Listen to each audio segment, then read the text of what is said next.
Banking and ഇൻഷുറൻസിൻ്റെ ഫസ്റ്റത്തെ chapter നമ്മൾ ഓൾറെഡി കംപ്ലീറ്റ് ചെയ്ത് വീഡിയോ ഇട്ടിട്ടുണ്ട്, 2 പാർട്ടാക്കിയിട്ട്. ഇനി സെക്കൻഡ് ചാപ്റ്റർ ആണ് structure of banking in India എന്ന് പറയുന്നത്. അപ്പോൾ ആ ഒരു ചാപ്റ്ററിൻ്റെ വീഡിയോ ആണ് നമ്മൾ ഇതിൽ ഉദ്ദേശിക്കുന്നത്. റിവിഷൻ പോലെ ഇമ്പോർട്ടൻ്റ് ആയിട്ടുള്ളത് മാത്രം നമ്മൾ വേഗം ഒന്ന് പറഞ്ഞു പോവാണ് കേട്ടോ. എക്സാം ആയി അറിയാം, ഹെൽത്തിൻ്റെ ഇഷ്യൂസ് ഉള്ളതുകൊണ്ടായിരുന്നു വീഡിയോ അപ്ലോഡ് ചെയ്യാൻ വൈകിയത്. അതേപോലെ തന്നെ എന്താണ്, നമുക്ക് ടൈമിൻ്റെ ഒരു ഇഷ്യൂ കൂടി ഉണ്ടായിരുന്നു. അപ്പോൾ നമ്മുടെ EDP ഫുള്ളായിട്ട് കംപ്ലീറ്റ് ചെയ്തിട്ടുണ്ടായിരുന്നു അല്ലേ. അപ്പോൾ ബാങ്കിങ്ങിൽ ഇനി നമുക്ക് റിവിഷൻ പോലെ വേഗം വീഡിയോസ് ഇടാം കേട്ടോ. സെക്കൻഡ് ചാപ്റ്റർ എന്ന് പറയുന്നത് structure of banking in India ആണ്. ഓക്കെ, ആ ഒരു ബാങ്കിങ്ങിൻ്റെ സ്ട്രക്ചറാണ് നമ്മൾ സെക്കൻഡ് ചാപ്റ്ററിൽ പഠിക്കുന്നത്. അപ്പോൾ നിങ്ങൾ ഇവിടെ നോക്കിയേ, ഇവിടെ ഒരു സ്ട്രക്ചർ കണ്ടോ? അതായത് ഇന്ത്യൻ ബാങ്കിങ് സ്ട്രക്ചർ എന്ന് പറഞ്ഞിട്ട് ഓർഗനൈസ്ഡും ഉണ്ട്, അതേപോലെ തന്നെ അൺഓർഗനൈസ്ഡും ഉണ്ട്. ഓക്കെ, ആ അൺഓർഗനൈസ്ഡിൽ വരുന്നതാണ് ഇൻഡിജീനിയസ് ബാങ്കേഴ്സും മണി ലെൻഡേഴ്സും. പിന്നെ ഓർഗനൈസ്ഡിൽ വരുന്നതാണ് RBI, banking institutions, apex bank, development banks. ഇനി ഈ ബാങ്കിങ് ഇൻസ്റ്റിറ്റ്യൂഷൻസിൽ വരുന്നതാണ് കൊമേഴ്ഷ്യൽ ബാങ്ക്, കോർപ്പറേറ്റീവ് ബാങ്ക്, അതേപോലെ തന്നെ RRBs, LABs. പിന്നെ അപ്പെക്സ് ബാങ്ക്സിൽ വരുന്നതാണ് IDBI, NABARD, Exim banks, SIDBI, IIBI, NHB എന്ന് പറയുന്നത്. ഓക്കെ, ഇനി ഡെവലപ്മെൻറ്റ് ബാങ്ക്സിൽ വരുന്നതാണ് ഇൻഡസ്ട്രിയൽ ഡെവലപ്മെൻറ്റ് ബാങ്ക്സും ലാൻഡ് ഡെവലപ്മെൻറ്റ് ബാങ്ക്സും. അപ്പോൾ ഈ ഒരു സ്ട്രക്ചർ ഉണ്ടല്ലോ, ഇത് നിങ്ങൾ നിർബന്ധമായിട്ടും കാണാപ്പാഠം പഠിച്ച് പോവാം. കാരണം എന്താണെന്ന് വെച്ച് കഴിഞ്ഞാൽ നിങ്ങൾക്ക് ഇതിപ്പോൾ സ്ട്രക്ചർ എങ്ങാനും സ്ട്രക്ചർ ചോദിക്കുകയെന്ന് വെച്ചാൽ നിങ്ങൾക്ക് ഇത് ആദ്യം വരച്ച് വെച്ചിട്ട് നിങ്ങൾക്ക് എഴുതാനായിട്ട് സാധിക്കും. അതേപോലെ തന്നെ ഇനിയിപ്പോൾ ഇതിൽ ഓർഗനൈസ്ഡ് മാത്രമാണ് ചോദിക്കണമെന്ന് വെച്ചാൽ നിങ്ങൾക്ക് ഈ ഒരു സെക്ഷൻ എഴുതാമല്ലോ. ഇനിയിപ്പോൾ അൺഓർഗനൈസ്ഡ് ചോദിക്കാന്ന് വെച്ചാൽ അൺഓർഗനൈസ്ഡിൽ വരുന്നതാണ് ഇൻഡിജീനിയസ് ബാങ്കേഴ്സും മണി ലെൻഡേഴ്സും, അങ്ങനെയായാലും നിങ്ങൾക്ക് എഴുതാം. അതുകൊണ്ട് ഇത് ജസ്റ്റ് നിങ്ങളൊന്ന് മനസ്സിലാക്കി വെക്കുക, ഈ ഒരു സ്ട്രക്ചർ. ഇനി ഈ ഒരു ചാപ്റ്ററിൽ ഈ ഓരോന്നിനെയും കുറിച്ചാണ് നമ്മൾ പഠിക്കുന്നത്, എല്ലാത്തിനെയും കുറിച്ചൊന്നും ഇല്ല. ഇതിൽ മെയിൻ ആയിട്ട് വരുന്നത് ഇപ്പോൾ ഇൻഡിജീനിയസ്, മണി ലെൻഡേഴ്സ്, അവരെക്കുറിച്ചൊക്കെയാണ് പഠിക്കുന്നത്. RBIനൊക്കെ നമ്മൾ ഡീറ്റെയിൽ ആയിട്ട് നെക്സ്റ്റ് ചാപ്റ്ററിലൊക്കെ പഠിക്കും. അപ്പോൾ ഇതാണ് സ്ട്രക്ചർ എന്ന് പറയുന്നത്. അപ്പോൾ നമുക്ക് ആദ്യം തന്നെ അൺഓർഗനൈസ്ഡ് സെക്ടർ നോക്കാം കേട്ടോ. അൺഓർഗനൈസ്ഡ് സെക്ടറിൽ ഇൻഡിജീനിയസ് ബാങ്കേഴ്സും ഉണ്ട്, മണി ലെൻഡേഴ്സും ഉണ്ട്. ഇൻഡിജീനിയസ് ബാങ്കേഴ്സ് എന്ന് പറഞ്ഞു കഴിഞ്ഞാൽ അവർ എന്താണ്, ഇതൊരു ജോബായിട്ടൊന്നും കണ്ടെത്തി പോകുന്നവരല്ല. അതായത് ബാങ്കിങ് എന്ന് പറയുന്നത് ഒരു ജോബായിട്ട് ഏറ്റെടുത്തവരല്ല. അവരെന്ന് പറയുന്നത് സെമി അർബൻ ഏരിയാസിലും റൂറൽ ഏരിയാസിലുള്ള ആൾക്കാർക്ക് അവിടെ ഫിനാൻസ് പ്രൊവൈഡ് ചെയ്യുക, അവരുടെ നിന്ന് മണി വാങ്ങിച്ചു വെക്കുക, അത് ഡെപ്പോസിറ്റായിട്ട് സ്വീകരിക്കുക, അവർക്ക് ലെൻഡ് ചെയ്ത് കൊടുക്കുക ആവശ്യം നേരത്ത്. ഇതാണ് അവർ മെയിനായിട്ട് ചെയ്യുന്ന പണി. And individual or private firm receiving deposit and dealing in fund is all lending money. ഇത്രയാണ് അവർ ചെയ്യുന്നത്. അപ്പോൾ അവരൊരു ജോബായിട്ട് ഏറ്റെടുത്ത് നടത്തുന്നവരൊന്നും അല്ല ഇൻഡിജീനിയസ് ബാങ്കേഴ്സ് എന്ന് പറയുന്നത്. പക്ഷേ എന്താണ് അവർ ചെയ്യുന്നത്? ഡെപ്പോസിറ്റും അതേപോലെ തന്നെ ലെൻഡിങ് മണി തന്നെയാണ് അവർ ചെയ്യുന്നൊരു കാര്യം. ഇനി മണി ലെൻഡേഴ്സ് എന്ന് പറഞ്ഞു കഴിഞ്ഞാൽ പണ്ടത്തെ ജന്മിമാരൊക്കെ ഉണ്ടല്ലോ, അവരെക്കുറിച്ച് അവരൊന്ന് ഓർത്താൽ മതി. അതായത് മണി ലെൻഡേഴ്സ് എന്ന് പറയുമ്പം അവർ മറ്റുള്ളവരിൽ നിന്ന് വാങ്ങിച്ച് ഡെപ്പോസിറ്റ് റിസീവ് ചെയ്തിട്ട് ആ ഒരു പൈസയല്ല ഇവർ ലെൻഡ് ചെയ്ത് കൊടുക്കുന്നത്, അവരുടെ സ്വന്തം പൈസ തന്നെയാണ് അല്ലേ. ഇപ്പോൾ ജന്മിമാരുടെ അടുത്തൊക്കെ പോയിട്ട് ചോദിക്കുമ്പോൾ അവരുടെ സ്വന്തം പൈസയല്ല അവരെടുത്തിട്ട് നമുക്ക് തരുന്നത്, അല്ലാതെ മറ്റുള്ളവരിൽ നിന്ന് വാങ്ങിച്ച് വെച്ചിട്ട് അതിൽ നിന്നല്ലല്ലോ തരുന്നത്. ഇൻഡിജീനിയസ് ബാങ്കേഴ്സ് അങ്ങനെയാണ് ചെയ്യണേ, ലൈക്ക് ബാങ്ക് ചെയ്യുന്ന പോലെ തന്നെ. പക്ഷേ മണി ലെൻഡേഴ്സ് ചെയ്യുന്നത് എങ്ങനെയാണ്? അവരുടെ സ്വന്തം പൈസയാണ് എടുത്ത് അവർ തരുന്നത് അല്ലേ. Money lenders are those persons who do not accept deposit from the പബ്ലിക്കിൻ്റെ നിന്നല്ല, ബട്ട് ഓൺ മണി യൂസ് ചെയ്തുകൊണ്ടാണ് അവർ നമുക്ക് പൈസ ലെൻഡ് ചെയ്ത് തരുന്നത്. അപ്പോൾ ഇത് രണ്ടും പഠിക്കുക, ഇവരുടെ രണ്ടുപേരുടെയും ഡിഫറൻസും പഠിച്ചു വെക്കണം. ചിലപ്പോൾ ഇവരുടെ ഓരോന്നും മണി ലെൻഡേഴ്സും അവരുടെ ഫംഗ്ഷനും ഇൻഡിജീനിയസ് ബാങ്കേഴ്സും അവരുടെ ഫംഗ്ഷനും അങ്ങനെയായിട്ടും ചോദിക്കാം കേട്ടോ. അത് നിങ്ങൾക്ക് പിന്നെ എഴുതാൻ അറിയായിരിക്കുമല്ലോ. അപ്പോൾ ഈ difference between money lenders and indigenous bankers എന്ന് പറയുമ്പോൾ നമ്മളിപ്പോൾ പറഞ്ഞ കാര്യം തന്നെയാണ്. മണി ലെൻഡേഴ്സ് ഡെപ്പോസിറ്റ് ആക്സെപ്റ്റ് ചെയ്യുന്നില്ല, പക്ഷേ ഇൻഡിജീനിയസ് ബാങ്കേഴ്സ് ഡെപ്പോസിറ്റ് ആക്സെപ്റ്റ് ചെയ്യുന്നുണ്ട്. അതേപോലെ തന്നെ മണി ലെൻഡേഴ്സ് കൂടുതലും എവിടെയാണ്? റൂറൽ ഏരിയാസിലാണ്. ഇൻഡിജീനിയസ് ബാങ്കേഴ്സ് നമ്മൾ പറഞ്ഞു സെമി അർബൻ ഏരിയയിലാണ് കേട്ടോ. അപ്പോൾ അത്തരത്തിലൊക്കെ നിങ്ങൾ പറഞ്ഞിട്ടൊന്ന് എഴുതാം. പിന്നെ രണ്ടുപേരും എന്ത് ചെയ്യുന്നുണ്ട്? മണി ലെൻഡ് ചെയ്ത് കൊടുക്കുന്നുണ്ട് എന്നുള്ളൊരു കാര്യം. ഓക്കെ, ഇനി നെക്സ്റ്റ്, അപ്പോൾ നമ്മൾ ഈ ഒരു സ്ട്രക്ചറിൽ ആരൊക്കെ കഴിഞ്ഞു? മണി ലെൻഡേഴ്സും കഴിഞ്ഞു, അതേപോലെ തന്നെ ഇൻഡിജീനിയസ് ബാങ്കേഴ്സും കഴിഞ്ഞു. ഓക്കെ, ഇനി ഇതിലെ എപ്പെക്സ് ബാങ്ക്സ് ഉണ്ടല്ലോ, അതെന്താണെന്ന് ജസ്റ്റ് ഒന്ന് പറഞ്ഞുതരാം. അതായത് എല്ലാ ബാങ്കുകളുടെയും മുകളിൽ നിൽക്കുന്ന ബാങ്കിനെയാണ്, ടോപ്പ് പൊസിഷനിൽ നിൽക്കുന്ന ബാങ്കിനെയാണ് നമ്മൾ എപ്പെക്സ് ബാങ്ക്സ് എന്ന് പറയാം. അപ്പോൾ നമുക്കറിയാം RBI ആണ് ഏറ്റവും മുകളിൽ നിൽക്കുന്ന എപ്പെക്സ് ബാങ്ക് എന്ന് അറിയാം. പക്ഷേ ഈ RBIക്ക് താഴെ നിൽക്കുന്ന ഒരുപാട് ബാങ്കുകളുണ്ട് ഇല്ലേ. അപ്പോൾ അവർ മൊത്തത്തിലാണ് നമ്മൾ എന്തെന്ന് പറയുക? എപ്പെക്സ് ബാങ്ക്സ് എന്ന് പറയാം. ആഫ്റ്റർ RBI എന്ന് നിങ്ങൾ എടുത്ത് പറയണം കേട്ടോ. അതായത് ഇതെവിടെ നോക്കുക, the banks which stands at the top of the Indian banking structure after Reserve Bank of India are known as apex banks. After Reserve Bank of India ട്ടോ. ഓക്കെ, അപ്പോൾ നമ്മുടെ അത് കഴിഞ്ഞു. ഇനി നമ്മൾ നേരെ പോകുന്നത് എവിടേക്കാണ്? കൊമേഴ്ഷ്യൽ ബാങ്ക്സിലേക്കാണ്. കൊമേഴ്ഷ്യൽ ബാങ്ക്സ് എന്ന് പറഞ്ഞാൽ എന്താ? സാധാരണ ബാങ്ക്സ് ആണ്. നമുക്കറിയാം, നമുക്ക് വേണ്ടിയിട്ട് സാധാരണ കൊമേഴ്ഷ്യൽ ആയിട്ടുള്ള സ്മോൾ പർപ്പസസിന് വേണ്ടിയിട്ടൊക്കെ സ്മോൾ ഇൻട്രസ്റ്റഡ് ആയിട്ടുള്ള ലോൺസ് ഒക്കെ പ്രൊവൈഡ് ചെയ്യുക, അതേപോലെ തന്നെ നമ്മുടെ ഇന്ന് ഡെപ്പോസിറ്റ് റിസീവ് ചെയ്ത് വെക്കുക, നമുക്ക് ആവശ്യം വരുമ്പോൾ മണി ലെൻഡ് ചെയ്ത് തരിക, ഇത്തരത്തിലുള്ള സാധാരണ ബാങ്കിങ് റിലേറ്റഡ് ആയിട്ടുള്ള കാര്യങ്ങൾ ചെയ്യുന്ന ആക്ടിവിറ്റീസ് ചെയ്യുന്ന ബാങ്ക്സ് ആണ് കൊമേഴ്ഷ്യൽ ബാങ്ക്സ് എന്ന് പറയുന്നത്. ഈ കൊമേഴ്ഷ്യൽ ബാങ്കിനെ 4ആയിട്ട് ഡിവൈഡ് ചെയ്തിട്ടുണ്ട്. Public sector bank, private sector bank, foreign banks, regional rural banks. ഇതും കൂടി ഒന്ന് നോട്ട് ചെയ്ത് വെച്ചോളൂ കേട്ടോ. ഇനി നമ്മൾ നെക്സ്റ്റ് പഠിക്കുന്നത് SBI ആണ്. SBI എന്ന് പറയുമ്പോൾ കൊമേഴ്ഷ്യൽ ബാങ്ക് ആണല്ലോ നമ്മളിപ്പോൾ പഠിച്ചത്. ആ കൊമേഴ്ഷ്യൽ ബാങ്കിൽ biggest commercial bank in India ആണ് SBI എന്ന് പറയുന്നത്. കൊമേഴ്ഷ്യൽ ബാങ്കിലെ ഏറ്റവും ബിഗ്ഗസ്റ്റ് കൊമേഴ്ഷ്യൽ ബാങ്കാണ് SBI എന്ന് പറയുന്നത്. ഇനി SBI റിലേറ്റഡ് ആയിട്ടുള്ള കുറച്ച് കാര്യങ്ങൾ നമുക്ക് നോക്കാം. 22,414 ബ്രാഞ്ചസും 200 ഫോറിൻ ഓഫീസസും 2 ലക്ഷത്തോളം എംപ്ലോയീസുമുള്ള ഹയസ്റ്റ് അല്ലെങ്കിൽ ബിഗ്ഗസ്റ്റ് കൊമേഴ്ഷ്യൽ ബാങ്കാണ് SBI എന്ന് പറയുന്നത്. ഇതൊക്കെ നിങ്ങൾ ജസ്റ്റ് ഒന്ന് നോട്ട് ചെയ്ത് വെച്ചോളൂ. ഇനി SBIയുടെ കുറച്ച് ടേംസ് നെക്സ്റ്റ് പറയുന്നുണ്ട്. SBI പേ, നമ്മൾ ഫോൺ പേ പോലെ SBI പേ ഉണ്ട്. അതായത് നമുക്ക് SBIയിലെ അക്കൗണ്ട് ഉള്ളവർക്ക് അത് ഉപയോഗിച്ചുകൊണ്ട് ബിൽ പേയ്മെൻറ്റ്സ് ഒക്കെ നടത്താനും ടിക്കറ്റ്സ് ബുക്ക് ചെയ്യാനും റീചാർജ് ചെയ്യാനും ഒക്കെ സാധിക്കും. അതാണ് ഭീം SBI പേ എന്ന് പറയുന്നത് കേട്ടോ. SBI പേ അതൊന്ന് നോട്ട് ചെയ്ത് വയ്ക്കുക. അതെന്താണെന്ന് ചിലപ്പോൾ 3 മാർക്കിന് ചോദിച്ചേക്കാം. നെക്സ്റ്റ് SBI ബഡ്ഡി ആണ്. അതായത് ഈ ഒരു ഇത് ഉപയോഗിച്ചുകൊണ്ട് എന്താണ് നമ്മുടെ യൂസേഴ്സിന് മണി സെൻഡ് ചെയ്യാനും റിസീവ് ചെയ്യാനും സാധിക്കും. അതേപോലെ തന്നെ നമ്മൾക്ക് ഷോപ്പിംഗ് നടത്താനായിട്ടും ഹെൽപ്ഫുൾ ആയിരിക്കും. പിന്നെ movie, flight tickets, rail tickets ഒക്കെ നമുക്ക് ബുക്ക് ചെയ്യാനായിട്ട് സാധിക്കും. അതേപോലെ തന്നെ ബഡ്ഡി കാർഡൊക്കെ ഉണ്ട്. ഇനി നെക്സ്റ്റ് വരുന്നത് യോനോ ആപ്പാണ്. നമ്മുടെ SBIയിൽ അക്കൗണ്ട് ഉള്ളവർക്കാന്ന് വെച്ചാൽ അറിയായിരിക്കും യോനോ ആപ്പ്. യോനോൻ്റെ ഫുൾ ഫോം എന്ന് പറയുന്നത് യു ഓൺലി നീഡ് വൺ ആണ്. അതായത് നമ്മളിപ്പോൾ ഈ നേരത്തെ പറഞ്ഞ കാര്യങ്ങൾക്ക് എല്ലാത്തിനും വേണ്ടിയിട്ട് ഒരൊറ്റൊരു ആപ്പ്, ഈ ഒരു ആപ്പ് ഉണ്ടെങ്കിൽ നമുക്ക് നമ്മുടെ ബാലൻസ് അറിയാനായിട്ട് പറ്റും. അതേപോലെ തന്നെ നമുക്ക് അതിലൂടെ ടിക്കറ്റ്സ്, റീചാർജ്, എല്ലാ കാര്യങ്ങളും നമുക്ക് ചെയ്യാനായിട്ട് പറ്റും എന്നാണ് പറയുന്നത്. അപ്പോൾ ഇതിനെല്ലാത്തിനും വേണ്ടിയിട്ടുള്ള ഒരു ആപ്പാണ് യോനോ ആപ്പ് എന്ന് പറയുന്നത്. യു ഓൺലി നീഡ് വൺ എന്നാണ് അതിൻ്റെ ഫുൾ ഫോം. ജസ്റ്റ് ഒന്ന് നോട്ട് ചെയ്ത് വെക്കണം. പിന്നെ അതേപോലെ തന്നെ ഇത് നമ്മുടെ ഫസ്റ്റ് കോംപ്രിഹെൻസീവ് ഡിജിറ്റൽ സർവീസ് പ്ലാറ്റ്ഫോമാണ് യോനോ എന്ന് പറയുന്നത്. 2017 റീസെൻ്റ് ആയിട്ട് വന്നിരിക്കുന്നതാണ്. 24 നവംബർ 2017 ഇത് വന്നിരിക്കുന്നത് കേട്ടോ. ഇനി നെക്സ്റ്റ് ഇതിൽ പഠിക്കേണ്ടത് ഷെഡ്യൂൾഡ് ബാങ്ക്സും നോൺ ഷെഡ്യൂൾഡ് ബാങ്ക്സും ആണ്. ഇത് എക്സാമിന് പ്രീവിയസ് ഇയർ ക്വസ്റ്റ്യൻ പേപ്പറിൽ ചോദിച്ചതാണ് കേട്ടോ. ഷെഡ്യൂൾഡ് ബാങ്ക്സ് എന്ന് പറഞ്ഞു കഴിഞ്ഞാൽ it has A paid up share capital and reserves of at least 5 lakhs. At least 5 lakhs എങ്കിലും പെയ്ഡ് അപ്പ് ഷെയർ ക്യാപിറ്റലും റിസർവ്സും ഉള്ള ബാങ്കുകളാണ് ഷെഡ്യൂൾഡ് ബാങ്ക്സ് എന്ന് പറയുന്നത്. ഈ ഷെഡ്യൂൾഡ് ബാങ്ക്സിൻ്റെ കീഴിൽ വരുന്നതാണ് നമ്മൾ നേരത്തെ പറഞ്ഞ public sector, private sector, foreign banks, regional rural banks ഒക്കെ കേട്ടോ. ഇനി നോൺ ഷെഡ്യൂൾഡ് ബാങ്ക്സ് എന്ന് പറയുമ്പോൾ എന്താണ്? Paid up share capital and reserves of an aggregate value of less than 5 lakhs. 5 lakhsൽ കുറഞ്ഞ പെയ്ഡ് അപ്പ് ഷെയർ ക്യാപിറ്റൽ ഉള്ള ബാങ്ക്സ് ആണ് non scheduled banks എന്ന് പറയുന്നത്. മറ്റേത് അറ്റ്ലീസ്റ്റ് 5 പറഞ്ഞു, ഇത് ലെസ് ദാൻ 5 ആണ് കേട്ടോ. ഇതാണ് നോൺ ഷെഡ്യൂൾഡും ഷെഡ്യൂൾഡ് ബാങ്ക്സ് എന്ന് പറയുന്നത്. ഇത് കൊമേഴ്ഷ്യൽ ബാങ്കിൻ്റെ അണ്ടറിൽ വരുന്ന തന്നെയാണ് കേട്ടോ. അപ്പോൾ കൊമേഴ്ഷ്യൽ ബാങ്ക് നമ്മൾ സാധാരണ ലെൻഡിങ് മണി, ഡെപ്പോസിറ്റ് റിസീവ് ചെയ്യാന്നുള്ള കാര്യങ്ങളൊക്കെയാണെന്ന് നമ്മൾ പറഞ്ഞു. അതിലേറ്റവും ബിഗ്ഗസ്റ്റ് ആയിട്ടുള്ളത് SBI ആണെന്ന് പറഞ്ഞു. അതിനുശേഷം ഷെഡ്യൂൾഡ് ബാങ്ക്സും നോൺ ഷെഡ്യൂൾഡ് ബാങ്ക്സും അതിൽ വരുന്നത്. അപ്പോൾ കൊമേഴ്ഷ്യൽ ബാങ്ക് ശേഷം നിങ്ങൾ ഇത്രയും എഴുതിക്കോട്ടെ. SBIയുടെ കാര്യമൊക്കെ അത് ഇൻക്ലൂഡ് ചെയ്തോ. പിന്നെ നോൺ ഷെഡ്യൂൾഡും ഷെഡ്യൂൾഡിൻ്റെ കാര്യം ജസ്റ്റ് ഒന്ന് പറഞ്ഞു കൊടുക്കുക. അത്രയും പറഞ്ഞു കഴിഞ്ഞാൽ കൊമേഴ്ഷ്യൽ ബാങ്ക് എന്നുള്ള സെക്ഷൻ കംപ്ലീറ്റ് ആയി. ഇനി വരുന്നത് ഡെവലപ്മെൻറ്റ് ബാങ്ക് ആണ്. അതായത് നോക്കുക ഇവിടെ കേട്ടോ, ഇതാണ് ഡെവലപ്മെൻറ്റ് ബാങ്ക്സ് ആണ് നമ്മൾ നെക്സ്റ്റ് പറയാൻ പോകുന്നത്. അതിൽ എത്ര എണ്ണം ഉണ്ട്?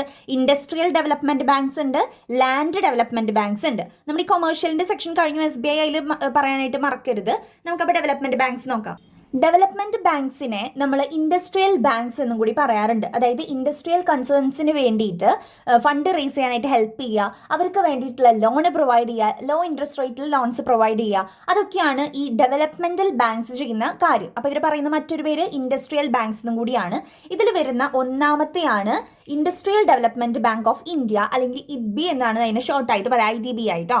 അപ്പോൾ ഇത് ഈ പേര് പോലെ തന്നെ ഇൻഡസ്ട്രിയൽ ഡെവലപ്മെൻറ്റിന് വേണ്ടിയിട്ടുള്ള കാര്യങ്ങളാണ് ഇവർ ചെയ്തു കൊടുക്കുന്നത്. ഫണ്ട് അവർക്ക് കൊടുക്കുക, അവരുടെ നിന്ന് പൈസ റിസീവ് ചെയ്ത് വാങ്ങിച്ചു വെക്കുക, ഇൻട്രസ്റ്റ് ഒക്കെ വാങ്ങിച്ചു വെക്കുക, അവർക്ക് ലോ ഇൻട്രസ്റ്റ് റേറ്റിൽ കൊടുക്കുക, പിന്നെ അതേപോലെ തന്നെ അവരുടെ ഡെവലപ്മെൻറ്റിന് വേണ്ടിയിട്ടുള്ള കാര്യങ്ങൾ ചെയ്തു കൊടുക്കുക. ഇതൊക്കെയാണ് ഈ ഒരു ബാങ്ക് ചെയ്യുന്ന കാര്യങ്ങൾ. ഓക്കെ. ഡെവലപ്മെൻറ്റ് ബാങ്ക്സ് പറഞ്ഞു. ഡെവലപ്മെൻറ്റ് ബാങ്ക്സ് എന്ന് പറഞ്ഞു കഴിഞ്ഞാൽ അതിൽ തന്നെ രണ്ടെണ്ണം വരുന്നുണ്ട്. ഇൻഡസ്ട്രിയൽ ഡെവലപ്മെൻറ്റ് ബാങ്ക്സും ലാൻഡ് ഡെവലപ്മെൻറ്റ് ബാങ്ക്സും. ഇൻഡസ്ട്രിയൽ ഡെവലപ്മെൻറ്റ് ബാങ്ക്സ് എന്ന് പറഞ്ഞാൽ ഇൻഡസ്ട്രിയൽ ഡെവലപ്മെൻറ്റിന് വേണ്ടിയിട്ട് കാര്യങ്ങൾ ചെയ്തു കൊടുക്കുന്ന ബാങ്ക്സ് ആണ്. ലാൻഡ് ഡെവലപ്മെൻറ്റ് ബാങ്ക്സ് എന്ന് പറഞ്ഞു കഴിഞ്ഞാൽ അഗ്രികൾച്ചറൽ പർപ്പസ് ആണ്. ലാൻഡ് എന്ന് ഉദ്ദേശിക്കുന്നത് അഗ്രികൾച്ചറൽ പർപ്പസിന് വേണ്ടി, അഗ്രികൾച്ചറൽ ഡെവലപ്മെൻറ്റിന് വേണ്ടിയിട്ട് ലോൺസും ഡെപ്പോസിറ്റ് സ്വീകരിക്കുക, ലോൺസ് കൊടുക്കുക, ഇതാണ് ഇവർ ചെയ്യുന്നത് കേട്ടോ. Land development bank. ലാൻഡ് എന്ന് പറയുമ്പോൾ അഗ്രികൾച്ചറലാണ് നമ്മളിവിടെ മെയിനായിട്ട് നോട്ട് ചെയ്യേണ്ടത്. ഇനി നമ്മൾ IDBI നമ്മൾ ഓൾറെഡി പറഞ്ഞതാണ്, industrial development bank of India, അത് നമ്മൾ പറഞ്ഞതാണ്. ഇനി നമ്മൾ നെക്സ്റ്റ് പോകുന്നത് എക്സിം ബാങ്ക്സിലോട്ടാണ് കേട്ടോ. എക്സ്പോർട്ട് ഇമ്പോർട്ട് ബാങ്ക്സിലേക്കാണ് നമ്മൾ നെക്സ്റ്റ് പോകുന്നത്. 1982 ഈ എക്സിം ബാങ്ക്സ് സെറ്റപ്പ് ചെയ്യുന്നത്. Export import bank of India എന്നാണ് ഇതിൻ്റെ ഫുൾ ഫോം വരുന്നത്. ഇത് fully owned by government of India ആണ്. ഇവരുടെ മെയിൻ ആയിട്ടുള്ള പർപ്പസ് എന്ന് പറയുന്നത് promoting foreign trade of India ആണ് കേട്ടോ. ഇതാണ് ഇവർ മെയിൻ ആയിട്ട് ചെയ്യുന്നത്. അതായത് ഡെവലപ്മെൻറ്റൽ ആക്ടിവിറ്റീസ് കാര്യങ്ങൾ, അതായത് ഫോറിൻ ട്രേഡ് റിലേറ്റഡ് ആയിട്ടുള്ള ഡെവലപ്മെൻറ്റൽ ആക്ടിവിറ്റീസ് ഒക്കെയാണ് ഇവർ മെയിനായിട്ട് കൈകാര്യം ചെയ്യുന്നത്. അതാണ് എക്സ്പോർട്ട് ഇമ്പോർട്ട് ബാങ്ക്സ് എന്ന് പറയുന്നത്. ഇവരുടെ ഫംഗ്ഷൻസും നോട്ട് ചെയ്ത് വെക്കണം. നെക്സ്റ്റ് പറയുന്നത് കോപ്പറേറ്റീവ് ബാങ്ക്സ് ആണ്. കോപ്പറേറ്റീവ് ബാങ്ക്സ് എന്ന് പറഞ്ഞാൽ സാധാരണ ഫാമേഴ്സിനും സാധാരണ ജനങ്ങൾക്കും ചെറിയ റേറ്റിൽ, ചെറിയ ഇൻട്രസ്റ്റ് റേറ്റിൽ ലോൺസ് പ്രൊവൈഡ് ചെയ്യും. അവരുടെ ഒരു സേവിങ് ഹാബിറ്റ് ഒക്കെ ഉണ്ടാക്കി ഡെപ്പോസിറ്റ് സ്വീകരിച്ച് വെക്കുകയും ചെയ്യുന്ന നമ്മുടെ നാട്ടിലൊക്കെ ഉണ്ട് അല്ലേ. അപ്പോൾ അത്തരത്തിലുള്ളൊരു ചെറിയ ബാങ്കാണ് കോപ്പറേറ്റീവ് ബാങ്ക്സ് എന്ന് പറഞ്ഞു കഴിഞ്ഞാൽ. The principle of corporation and it deal in ordinary banking business. സാധാരണ ബാങ്കിങ് കാര്യങ്ങൾ തന്നെയാണ് ഇവർ ചെയ്തുകൊണ്ടിരിക്കുന്നത്. ഫാമേഴ്സിനും സ്മോൾ സ്കെയിൽ ഇൻഡസ്ട്രീസിനൊക്കെയാണ് ഇവർ കൂടുതലും ലോൺസും കാര്യങ്ങളൊക്കെ പ്രൊവൈഡ് ചെയ്യുന്നത് കേട്ടോ. ഒരു habit of thrift and self help among low and middle income groups of the society. അവരിലൊരു സേവിങ് ഹാബിറ്റ് ഒക്കെ ഉണ്ടാക്കുന്നതിന് വേണ്ടിയിട്ടൊക്കെയാണ് കോപ്പറേറ്റീവ് ബാങ്ക്സ് നിലകൊള്ളുന്നത്. ഇനി അതിൽ നെക്സ്റ്റ് പറയുന്നത് LAB ആണ്, ലോക്കൽ ഏരിയ ബാങ്ക്. അപ്പോൾ ഈ ഒരു കോപ്പറേറ്റീവ് ബാങ്കും LAB ആ സ്ട്രക്ചറിലൊന്നും നമുക്ക് നോക്കാം. ഓക്കെ, അപ്പോൾ നമ്മൾ ബാങ്കിങ് ഇൻസ്റ്റിറ്റ്യൂഷൻസിൽ കൊമേഴ്ഷ്യൽ ബാങ്ക് പറഞ്ഞു, കോപ്പറേറ്റീവ് ബാങ്ക് ഇപ്പോൾ പറഞ്ഞു. ഇനി നമ്മൾ പോകുന്നത് LABസിലേക്കാണ് കേട്ടോ.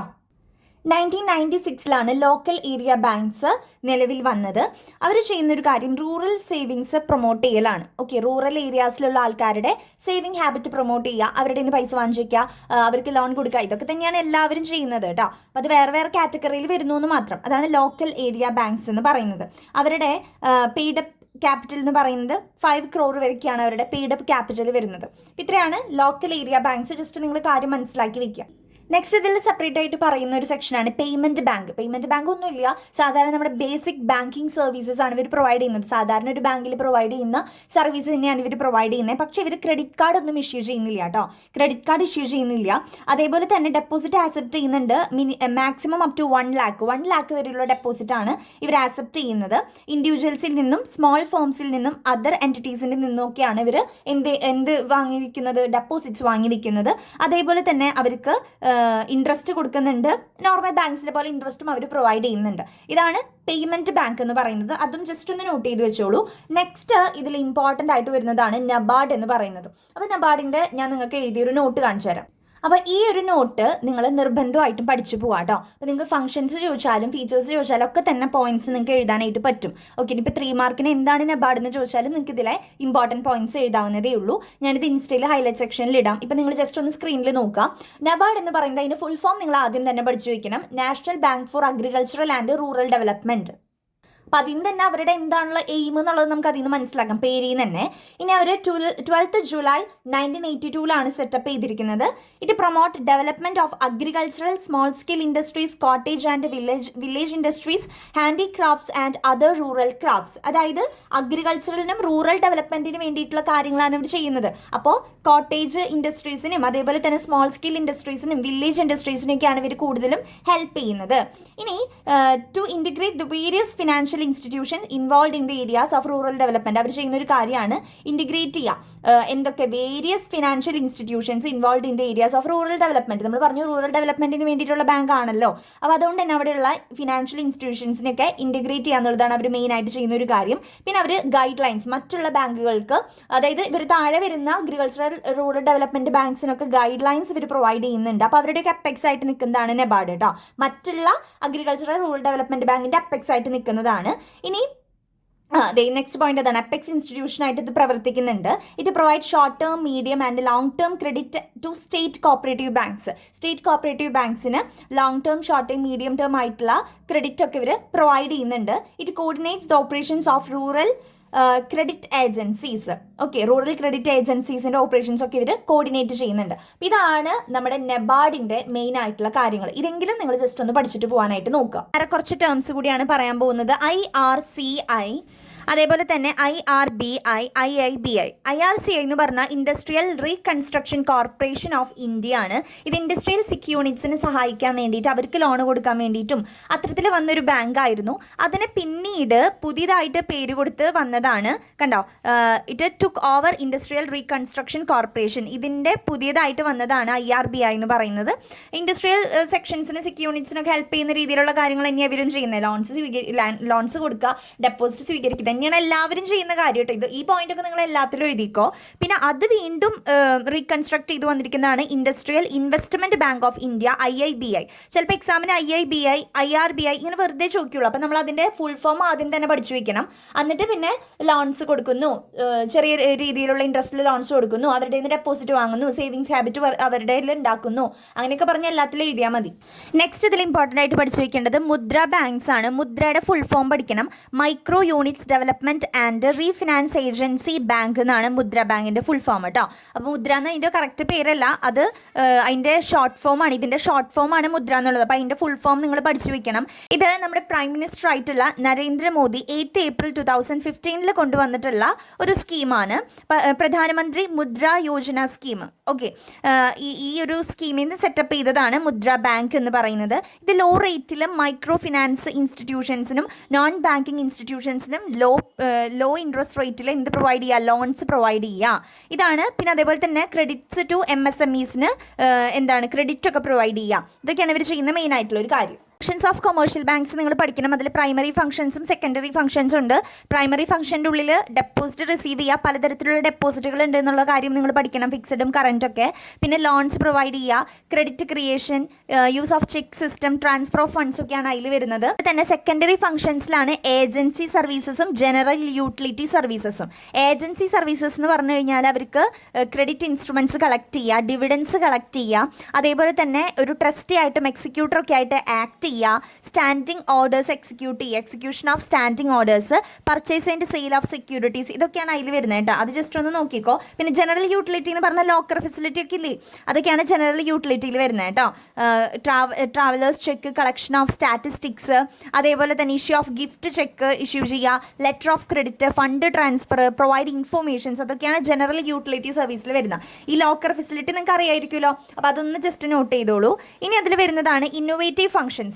ATM സർവീസസ്, അതാണ് ഇന്നോവേറ്റീവ് ഫംഗ്ഷനിൽ വരുന്ന ഒന്നാമത്തെ കാര്യം. ATM സർവീസ് പ്രൊവൈഡ് ചെയ്യുക. പിന്നെ credit card facility, tele banking, personal computer banking or home banking, internet banking, electronic fund transfer system, electronic clearing services, അതൊക്കെയാണ് ഇതിൽ മെയിനായിട്ട് വരുന്ന ഇന്നോവേറ്റീവ് ആയിട്ടുള്ള ഫംഗ്ഷൻസ് എന്ന് പറയുന്നത്. ഇത്രയെങ്കിലും നിങ്ങളൊന്ന് പഠിച്ചു വയ്ക്കുക. നമ്മൾ സെക്കൻഡ് ചാപ്റ്റർ ആയിട്ടുള്ള സ്ട്രക്ചർ ഓഫ് ബാങ്കിങ് ഇൻ ഇന്ത്യയിലെ ഇൻഡിജീനിയസ് ബാങ്കേഴ്സും മണി ലെൻഡേഴ്സും പറഞ്ഞു അൺഓർഗനൈസ്ഡിൽ വരുന്നതാണ്. ഇനി അതേപോലെ തന്നെ ഓർഗനൈസ്ഡിൽ വരുന്നത് RBI ആണ്. RBI നമ്മൾ നെക്സ്റ്റ് ചാപ്റ്ററിൽ ഡീറ്റെയിൽ ആയിട്ട് RBIനെ കുറിച്ച് പഠിക്കും.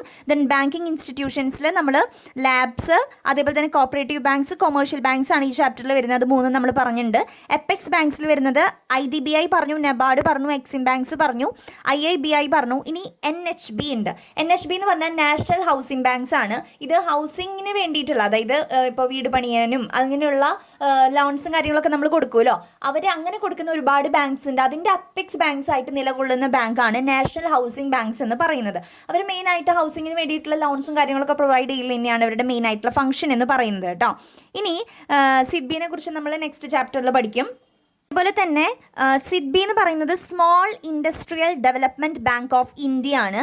അതായത് ഒരുപാട് ഇൻഡസ്ട്രിയൽ ഡെവലപ്മെൻറ്റ് ബാങ്ക് ഉണ്ട്, അതിൻ്റെ അപ്പെക്സ് ആയിട്ട് നിലകൊള്ളുന്ന ബാങ്കാണ് സിഡ്ബി എന്ന് പറയുന്നത്. ഫുൾ ഫോം പഠിച്ചു വയ്ക്കണം. ഇൻഡസ്ട്രിയൽ ഡെവലപ്മെൻറ്റിന് വേണ്ടിയിട്ടുള്ള കാര്യങ്ങളാണ്. സ്മോൾ ഇൻഡസ്ട്രീസിനൊക്കെ ഹെൽപ്പ് ചെയ്ത് കൊടുക്കുക, അവർക്ക് വേണ്ട ഫിനാൻസ് അറേഞ്ച് ചെയ്യുക, അവർക്ക് വേണ്ട ഡെപ്പോസിറ്റ് അവരുടെ നിന്ന് ആക്സെപ്റ്റ് ചെയ്യുക, ഒരു സേവിങ് ഹാബിറ്റ് ഉണ്ടാക്കുക, അവർക്ക് വേണ്ടിയിട്ടുള്ള ലോൺ പ്രൊവൈഡ് ചെയ്യുക, ലോ ഇൻട്രസ്റ്റിൽ, അങ്ങനെയുള്ള എല്ലാ പോയിന്റ്സും നിങ്ങൾ ഇതിൽ എഴുതിക്കോ. പിന്നെ ഇതിൽ ഡെവലപ്മെൻറ്റ് ബാങ്ക്സിൽ നമ്മൾ ഇൻഡസ്ട്രിയൽ ഡെവലപ്മെൻറ്റ് ബാങ്കും ലാൻഡ് ഡെവലപ്മെൻറ്റ് ബാങ്കും പറഞ്ഞു, അത് അഗ്രികൾച്ചറിനെയാണ് ഉദ്ദേശിക്കുന്നത് കേട്ടോ. അപ്പോൾ നമ്മൾ ഓവറോൾ ഈ ഒരു structure of banking in India complete ചെയ്തിട്ടുണ്ട്. ഇത്രയൊക്കെ തന്നെയാണ് ഈ ഒരു ചാപ്റ്ററിൽ വരുന്ന കാര്യങ്ങൾ. പിന്നെ കൊമേഴ്ഷ്യൽ ബാങ്കിൻ്റെ ഫംഗ്ഷൻസ് നിങ്ങൾ പഠിച്ചിട്ട് പോകണം. പിന്നെ എന്താണ് അതർ ഫംഗ്ഷൻസ് ആയിട്ട് വരുന്നില്ല, നമ്മൾ മൊബൈൽ ബാങ്കിങ്ങും ക്രെഡിറ്റ് കാർഡ് ഫെസിലിറ്റീസും കാര്യങ്ങളൊക്കെ, പിന്നെ ലോക്കർ ഫെസിലിറ്റി എന്താണ്, ആ കാര്യങ്ങളൊക്കെ നിർബന്ധമായിട്ടും പഠിച്ചു പോകാം കേട്ടോ. അപ്പോൾ നമ്മുടെ സെക്കൻഡ് ചാപ്റ്റർ കംപ്ലീറ്റ് ആയി. ഇനി നമുക്ക് തേർഡും ഫോർത്തും ചാപ്റ്ററിൻ്റെ ഒരുമിച്ചൊരു വീഡിയോ ചെയ്യാം കേട്ടോ. So thank you.